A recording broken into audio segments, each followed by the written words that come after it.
Yo, what is cracking, everyone? In today's video, we're going to be looking at the new massive Fortnite Creative update. Honestly, I think this is probably the best update for creators themselves, and I'm going to tell you why towards the end of this video. But first, we're going to be breaking down all of the new additions, the new maps. You can see right here, we have the large grid island, we have an oasis island, and there's 2 islands in beta testing, include one with increased memory and one that can hold up to 50 players. So let's start out with the large grid island, a large flat island of grid squares. So this is just going to be your standard kind of grid island, except for I know it is much bigger. Just for your knowledge, the previous or smaller grid island is 100 by 100. The debris island is actually already bigger than it, so it's not the biggest map. But as you can see here, just from kind of a spot check, this is definitely bigger than the previous grid island. I do know we've already measured this is 155 by 155, whereas I'm pretty sure the grid island is 100 by 100, so this is about 55% bigger. Unfortunately, although it's way bigger, you still only have 100,000 memory. So since we're here, we're going to quickly also look at the new prefabs and galleries. We did get additional agency galleries here. As you know, and when the agency was first released, some of those props were bugged. Some people's walls were black, some people's walls were white. Now they apparently have given everyone both sets of walls. As you can see, everything looks bugged again. Everything is now white. There's no black pieces. I don't think that's intended, but who knows? It seems like the agency is just going to stay bugged forever. Pain. So next, there's actually 2 islands that we don't quite have access to yet. Apparently they're still in beta testing, but they were leaked in today's update. First is the Thermometer, an XL grid island, and the island description is an XL flat island of grid squares with beta access to the new experimental Thermometer. So essentially it's probably the same XL grid island, but with this experimental Thermometer.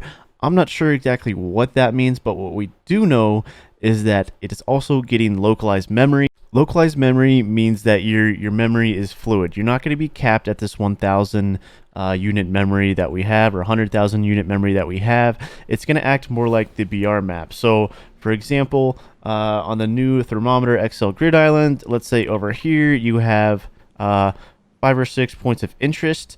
So this part of the island may have, a memory cap of 100,000, and then the center of the island, you have an agency down here and some water around it, and this will have its own memory as well. So it can allow for some really awesome maps that are not restricted by the same memory constraints, meaning our creations are going to be even better, even bigger, and just we're going to be able to do that much more.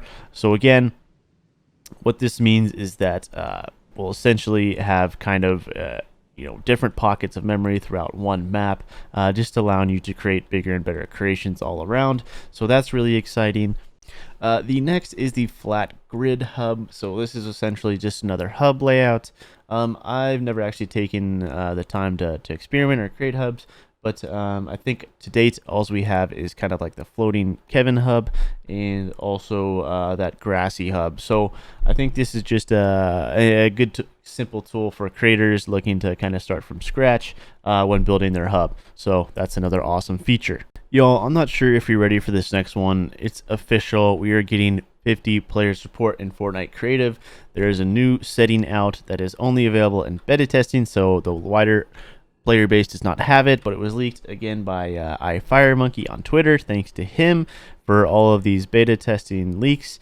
But this will allow creators to set their island to be playable by up to 50 players. We've seen this a couple times with special like sponsored maps like that Genji mini Battle Royale, which wasn't so many after all. I don't know if you guys got a chance to play it, but a couple of my lobbies had 30-40 players, and it was insane. And there's just so much you can do with having more than just your standard 16 players.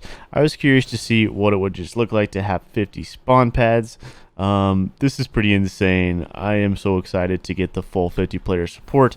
Can you imagine 50 player zone wars, 50 player search and destroys, 50 player death run races, stuff like that? Honestly, it's going to be so much fun and open so many doors into creative, especially when you combine it with kind of that compartmentalized memory where you're not, you know, constrained by our current 100,000 unit memory limit. So another cool feature we got in this update is the localization of featured portals. This means that any billboard that is set to Burbank will automatically be translated when it is in the Fortnite Creative Hub. This is awesome. It allows creators to reach that many more players and international players who may not be you know, from the creator's own country to understand what the game is about and all the instructions. So this will actually automatically translate itself. Epic Games all handles it on their side. They just have to have your text font sent to Burbank, and it should automatically translate. Right now, this only applies to featured portals and matchmaking portals in the hub, but I think they are planning on rolling this out to whereas as long as you have all of these settings selected in the future, then your text will automatically be translated and that much more reachable by a wider player audience. And last but certainly not least is what I was teasing in the beginning of the video. Now when you load into a map front and center created by Duck Fairy Tale Fun Run, you can hit Q to support the creator. Guys, this is a huge thing if you are a creator. Usually the created by screen is in the top left, kind of out of the center, but now it's front and center. It's got the creative loader in the background. This is a really small but huge update for creators themselves. It'll allow players to more easily understand who created the map and also make it easier for them to support, which means a lot to creators. We spend a lot of time on these things, so getting people to recognize who made the map and also you know, more increased visibility when supporting is honestly huge. So shout out to Fortnite Creative for making that small but amazing change. That's really all I have for this map, y'all, or for this video. Thank you guys so much for watching. If you enjoyed, be sure to like and subscribe, and we'll see you in the next video. Peace.